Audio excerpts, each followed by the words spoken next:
basically been kind of in a long-term relationship with this other guy, with one of the coworkers, for basically 8 or 8 years. And so it kind of covers like one view is kind of like the perspective of the couple that has been in a relationship for a really long time, and the other one is kind of like this girl who like kind of is in the friend category with this guy, but really like likes him but doesn't know how. And she always like will kind of, talk about, like, she'll have like video game in her head. It's like a Game Boy, like she'll have kind of like video game options, so it's kind of funny. But yeah, it's generally like, like the setting kind of takes place kind of in like a city, so maybe like Tokyo, or it doesn't really like generally it kind of is based on like working. So like they will go to restaurants, and it shows a lot of like restaurants in the film. And they had kind of generally kind of an everyday, quote unquote type of drama.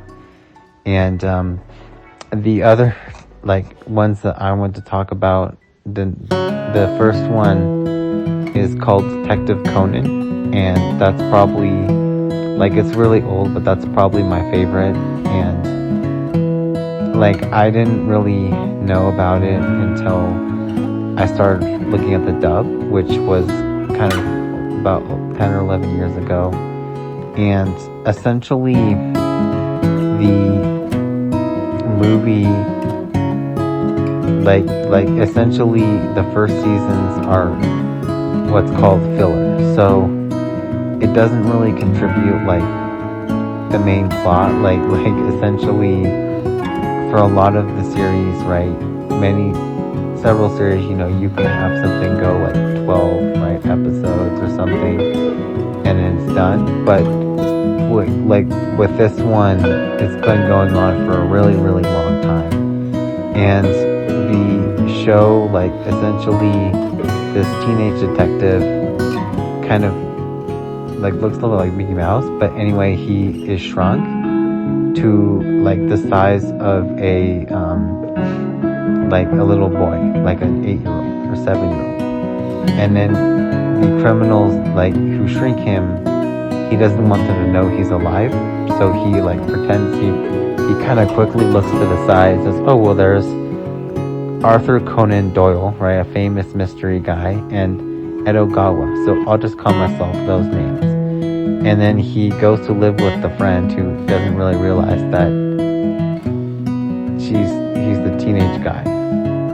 And in like each show, it's kind of called like, we call it like it's kind of like a freak of the week. So basically, like in the filler, they'll have one guy kind of get caught, and then they, next week they move on to another guy, right? And that just goes on for like years and years and years. But it's definitely really good, and if you want to kind of master Japanese, like, it's really good to start, because they speak really slowly and they speak with kind of an understandable cadence, so you can kind of comprehend kind of what they want to say.